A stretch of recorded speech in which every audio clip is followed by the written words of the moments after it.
दोस्तों, my name is Sumit and welcome back to our channel mindful trader pro. आज की video में हम एक इंफ्रास्ट्रक्चर स्टॉक पर डिस्कस करने वाले हैं। 2024 के बजट में गवर्नमेंट का फोकस इंफ्रास्ट्रक्चर स्टॉक पर बहुत ज्यादा है। गवर्नमेंट 11 लाख करोड़ रुपए खर्च करने वाली है। ये एक बहुत बड़ी अमाउंट है जो इंफ्रास्ट्रक्चर पर खर्च होने वाली है।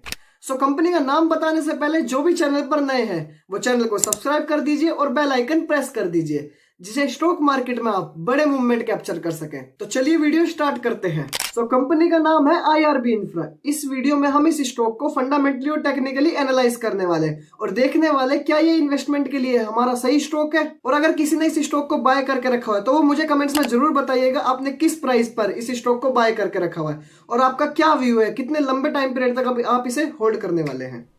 आई होप आपको मेरी स्क्रीन दिख रही होगी। मैंने मनी कंट्रोल की वेबसाइट खोल रखी है। इसमें हम आईआरबी इंफ्रा को पहले फंडामेंटल एनालाइज करेंगे, फिर हम इसके टेक्निकल लेवल्स देखेंगे, इसके क्या इंपॉर्टेंट लेवल है, कहाँ हम इसे बाय कर सकते हैं, कहाँ हम इसे सेल कर सकते हैं और क्या हम टारगेट रख सकते हैं। तो चलिए पहले इसके फंडामेंटल्स देखते हैं। अगर हम इसके डे की रेंज के बारे में बात करें तो 60 रुपए 20 पैसे इसका हाई था और 55 रुपए इसका लो था।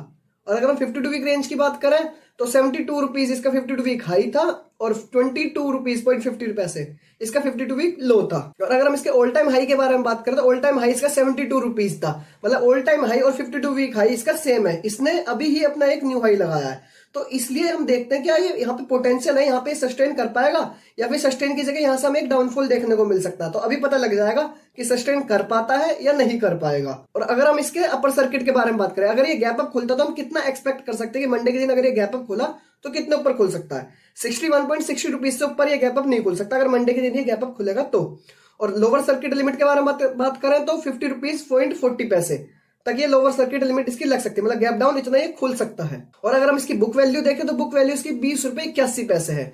मैंने आपको कुछ शेयर ऐसे ही बताए थे कि बुक वैल्यू से वो 3 गुना ऊपर ट्रेड कर रहे हैं, तब भी वो अपने इन्वेस्टर्स को अच्छे रिटर्न दे रहे हैं। तो हो सकता है ये भी अपनी बुक वैल्यू से 3 गुना ऊपर ट्रेड कर रहा हो, पर इनने भी अपने इन्वेस्टर को अच्छे रिटर्न दिए।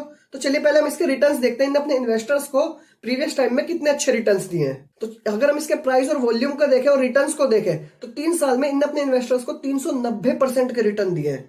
एक हैवी मैसिव रिटर्न्स दिए इन्हें अपने इन्वेस्टर्स को 390% के। और 1 साल के भी रिटर्न्स इसके बहुत ज्यादा है। 1 साल में भी इन्हें अपने इन्वेस्टर्स के पैसों को डबल कर दिया। तो रिटर्न के मामले में तो ये मुझे स्टॉक बहुत ज्यादा अच्छा लगा, क्योंकि 3 महीने के रिटर्न भी इसके 40% है। तो रिटर्न के मामले में बहुत अच्छा स्टॉक है ये। और अगर हम इसकी वॉल्यूम के बारे में देखें तो 4 करोड़ का वॉल्यूम आया, जिसमें से 1 करोड़ की डिलीवरी आई है।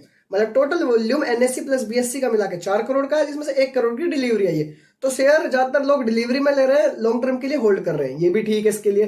तो चलिए और देखते हैं। अगर हम इसका ओवरव्यू देखें, अगर हम इसका क्वार्टरली ओवरव्यू देखें तो रेवेन्यू हमें बढ़ते हुए दिख रहा है। और अगर नेट प्रॉफिट देखें तो वो भी हमें बढ़ते हुए दिख रहा है। और अर्निंग पर शेयर वो भी हमें बढ़ती हुई दिख रही है। पहले इसकी अर्निंग पर शेयर देख सकते हैं आप, बहुत कम हो गई थी और अब हमें फिर से बढ़ने को दिख रही है। और अगर हम यही चीज एनुअली देखें तो रेवेन्यू भी हमें बढ़ता हुआ दिखा है, नेट प्रॉफिट भी हमें बढ़ता हुआ दिख रहा है और डेब्ट टू इक्विटी रेशियो हमें कम होती हुई दिख रही है। ये देखिए, ये इस कंपनी के लिए सबसे बहुत ज्यादा स्ट्रेंथ वाली बात है कि डेब्ट टू इक्विटी रेशियो कम हो रही है, रेवेन्यू भी बढ़ रहा है, नेट प्रॉफिट भी बढ़ रहा है, अर्निंग पर शेयर भी बढ़ रही है।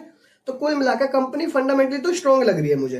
फंडामेंटली काफी अच्छा ओवरव्यू दिया इन्होंने मेरे को, तो बहुत ज्यादा स्ट्रॉन्ग लगी है। और अगर हम इसकी इनकम स्टेटमेंट देखें तो सेल्स भी हमें लगातार बढ़ती हुई दिख रही है, पर उस हिसाब से एक्सपेंसेस भी बढ़ रहे हैं। तो इतनी तो कोई खास बात है नहीं। पर इबिटा देखें, इबिटा हर साल बढ़ रहा है। तो ये तो इस कंपनी के लिए एक और स्ट्रॉन्ग पॉइंट हो गया कि इबिटा भी इसका बढ़ रहा है। तो अब तक हमने क्या देखा, इस कंपनी ने अपना एक न्यू हाई लगाया, वहां पे सस्टेन करने के लिए इसका इबिटा भी बढ़ रहा है, रेवेन्यू भी बढ़ रहा है, नेट प्रॉफिट भी बढ़ रहा है और कंपनी की डेब्ट टू इक्विटी रेशियो भी कम हो रही है। तो ये सारे पॉइंट इसके फेवर में है कि हाँ, यहाँ पे ये सस्टेन कर सकता है। तो चलिए अभी से और देखते हैं। अगर हम इसका रिजर्व और सरप्लस देखें तो हर साल इसका रिजर्व बढ़ रहा है, पर हर साल इसकी लायबिलिटीज भी बढ़ रही है। पर लायबिलिटीज इसकी बहुत ज्यादा है, इसके रिजर्व से लगभग डबल है इसकी लायबिलिटीज।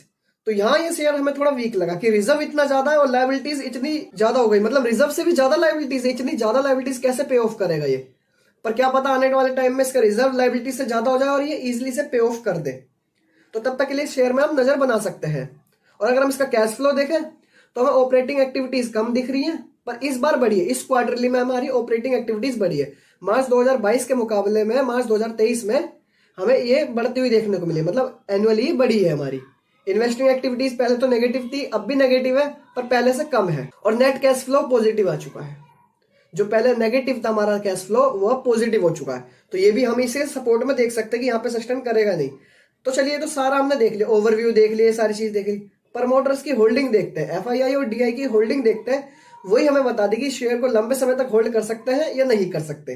बाकी सस्टेन तो कर जाएगा, हो सकता है एक न्यू हाई भी लगा दे, क्योंकि जैसे इसके फंडामेंटल्स अभी चल रहे हैं तो हो सकता है न्यू हाई भी लगा दे, सस्टेन भी कर जाएगा। डाउनफॉल बहुत ही कम चांस है कि हमें यहाँ पे एक डाउनफॉल देखने को मिल सकता है।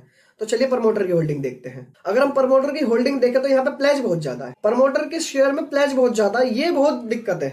अगर ये प्लेज कम होता है तो अच्छी बात रहेगी, पर देखिए प्लेज कम तो हुआ पर इतना कम नहीं हुआ, एक स्लाइटली चेंजेस आए हैं, बिल्कुल जरा मरा से चेंजेस आए हैं प्लेज में तो।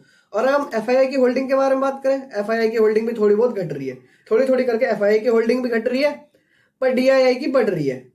और पब्लिक की एक है तो पब्लिक की घट रही है। देखिए मैंने आपको दिखाया कुछ ज्यादा ही चेंजेस नहीं आए हैं, सिर्फ स्लाइटली चेंजेस आए। कभी प्रमोटर की होल्डिंग घटी है तो कभी डीआई की बढ़ी है, तो कभी एफआईआई की घटी है, तो कभी पब्लिक की घटी है। कुछ मेजरली चेंजेस नहीं आ रहे, जरा मरा सी घट रही। अगर कोई मेजरली चेंजेस हो, मेजर घटे, तब तो हम सोचे भी कि हाँ इसमें इन्वेस्ट कर सकते हैं या नहीं कर सकते। तो वैसे तो इसका ओवरव्यू देखें तो कंपनी फंडामेंटल स्ट्रॉन्ग है, बस ये प्रमोटर की जो प्लेज है अगर ये कम हो जाए, हम जो अगले क्वार्टर में अगर ये प्रमोटर के प्लेज हमें कम देखने को मिल गए तो ये इन्वेस्ट करने के लिए लॉन्ग टर्म में इसे होल्ड करने के लिए सबसे बेस्ट रहेगा ये शेयर हमारे लिए। तो चलिए अब इसके टेक्निकल लेवल्स देखते हैं। ये हमने आईआरबी इंफ्रा का चार्ट खोल रखा मंथली टाइम फ्रेम में। इसमें मैं आपको एक चीज दिखाना चाहता हूँ, एक इंपॉर्टेंट पॉइंट बताना चाहता हूँ, आप सब नोट कर लीजिएगा। हमेशा रेंज बाउंड स्टॉक ढूंढिए, क्योंकि जो स्टॉक रेंज बाउंड है, ज्यादा लंबे समय तक रेंज बाउंड है, वो जब भी अपनी रेंज का ब्रेकआउट करेगा ना तब एक बहुत बड़ा मोमेंटम देगा।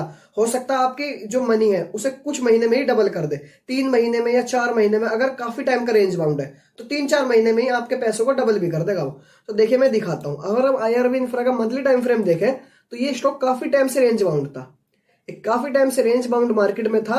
और इसने 1 सितंबर 2023 को, 1 सितंबर 2023 मंथली कैंडल है, वहां पे इन्हें ब्रेकआउट दिया, तब ये 30 रुपए के आसपास था जब इन्हें ब्रेकआउट दिया था। और उसके बाद आप देख सकते हैं 5-6 महीने के अंदर अंदर इन्हें अपना देखिए कितना अच्छा एक न्यू हाई लगाया था, लगभग 63 रुपए या 70 रुपए भी इन्हें पार कर दिया था, इस तरह का लगाया था। तो इसलिए मैं आपसे कहता हूँ रेंज बाउंड स्टॉक ढूंढिए, अपनी वॉच लिस्ट में ऐड करिए, कि जो भी स्टॉक आपको रेंज में दिख रहा है काफी टाइम से उसे अपने एक वॉच लिस्ट में ऐड कर लीजिए। और बस डेली बस 15 मिनट देना है आपको, बस 15 मिनट आइए स्क्रीन पर बैठिए, सारे स्टॉक को देखिए, स्कैन करिए कि कोई सा स्टॉक ने अपनी रेंज का ब्रेकआउट करा या नहीं करा। और ब्रेकआउट अगर किसी स्टॉक ने कर दिया तो उसमें अपना रिस्क मैनेजमेंट करिए और एंट्री लीजिए और एक बड़ा मूवमेंट कैप्चर कर लीजिए। तो अब आप ये बात ध्यान रखिएगा, आप भी ढूंढ सकते हैं। अगर आपको भी ऐसा कोई रेंज बाउंड स्टॉक पता है जो अभी रेंज बाउंड है, अभी उसका ब्रेकआउट नहीं हुआ, उसकी रेंज का ब्रेकआउट नहीं हुआ है, तो आप मुझे कमेंट्स में जरूर बताइएगा कि ये स्टॉक अभी अपनी रेंज में है। फिर हम उस पर भी एनालाइज करेंगे और उस पर एक वीडियो लाएंगे कि हाँ इसमें इन्वेस्ट कर सकते हैं या नहीं कर सकते हैं। तो चलिए पहले इसे देखते हैं। तो ये मंथली टाइम फ्रेम में तो मैंने आपको बताया ये रेंज बाउंड मार्केट में था, रेंज बाउंड का तो ब्रेकआउट हो चुका, आप सबने मिस कर दिया, सबने क्या, मैंने भी मिस कर दिया था। ये स्टॉक मेरे को बहुत देर बाद जाके मिला जब इसकी रेंज का ब्रेकआउट हो चुका था। और लगभग ये जो देखिए 1 जनवरी 2024 की कैंडल बन चुकी थी, मतलब इनने 1 जनवरी को ही, जनवरी के जो मंथ में 59% के रिटर्न दिए थे, तब जाके मुझे ये स्टॉक नजर आया। अब मैं इसमें क्या इन्वेस्ट करूं, इतना बड़ा मूवमेंट तो मेरे हाथ से छूट ही गया, तो इसलिए मैंने इसमें इन्वेस्ट नहीं करा था। पर अब ये दोबारा से जब गवर्नमेंट का फोकस ही इतना आया बजट पे कि 11 लाख करोड़ रुपए स्पेंड करने वाली, तो मैंने सोचा क्यों ना इसे एनालाइज करा जाए। तो चलिए इसका डेली टाइम फ्रेम देखते हैं। अगर इसका हम डेली टाइम फ्रेम देखें तो ये फ्लैग एंड पोल बन रहा था, तो यहाँ पे इसका भी ब्रेकआउट हो गया है और यहाँ पे ब्रेकआउट के बाद इन्हें रीटेस्ट भी कर लिया है। अगर ये वापसी इस रेंज में आ जाता है तो वापसी इस रेंज में आने के बाद इस रेजिस्टेंस, ये जो ट्रेंड लाइन है, इस ट्रेंड लाइन पे बाय कर सकते हैं, या फिर इस रेजिस्टेंस को ब्रेक कर दे, ये जो ऊपर वाली जो ट्रेंड लाइन आ रही है, ये जो डाउन ट्रेंड लाइन आ रही है, इसे ब्रेक करके इसके ऊपर रिटेस्ट करें तब हम इसे बाय कर सकते हैं। तो अभी तो मेरे को कुछ लेवल्स इसमें दिख नहीं रहे बाय करने के, क्योंकि इतने बड़े रेंज बाउंड के बाद ब्रेकआउट हो चुका है, काफी अच्छे रिटर्न्स भी दे चुका है, अब ये कंसोलिडेशन फेज में जा सकता है। तो मेरे हिसाब से जो भी इसमें इन्वेस्ट करने वाले हैं वो एक बार सोच समझ के करिएगा, क्योंकि काफी ज्यादा ट्रेंडिंग हो चुका है। तो हो सकता है अभी ये स्टॉक रेंज बाउंड में भी चला जाए। अगर रेंज बाउंड में गया ना तो काफी टाइम के लिए आप बाउंड हो सकते हैं इस स्टॉक में। अगर ये स्टॉक एक बार रेंज बाउंड हो गया तो आप इसकी रेंज बना लेना कि यहां से यहां तक ये स्टॉक रेंज बाउंड में रहेगा, और जब कभी भी इसका ब्रेकआउट होगा तब हमें फिर से एक अच्छा मूवमेंट देखने को मिलेगा। तो चलिए अब कंक्लूजन की तरफ चलते हैं। अगर आपके पास भी ये शेयर है तो आप इसे लंबे समय तक होल्ड कर सकते हैं और एक्सेस फंड डाल के आप इसे एवरेज आउट भी कर सकते हैं। कंपनी फंडामेंटली भी स्ट्रॉन्ग है और कंपनी का ओवरव्यू भी बहुत ज्यादा स्ट्रॉन्ग है। बस प्रमोटर का प्लेज कम हो जाए तो ये कंपनी कंप्लीटली हमारी बहुत ज्यादा स्ट्रॉन्ग हो जाएगी। और टेक्निकली हमें यहाँ पे कुछ ऐसा लेवल नहीं देखने को मिला, ये कह सकते हैं एक पर्टिकुलर एक स्ट्रॉन्ग सपोर्ट देखने को नहीं मिल रही है जहां पर हम इसे बाय कर सके। सो इसी के साथ इस वीडियो को यहीं एंड करते हैं। वीडियो अच्छी लगी हो तो लाइक और कमेंट जरूर करिएगा, और अगर आप चैनल पर नए हैं तो चैनल को सब्सक्राइब करके बेल आइकन प्रेस कर दीजिएगा।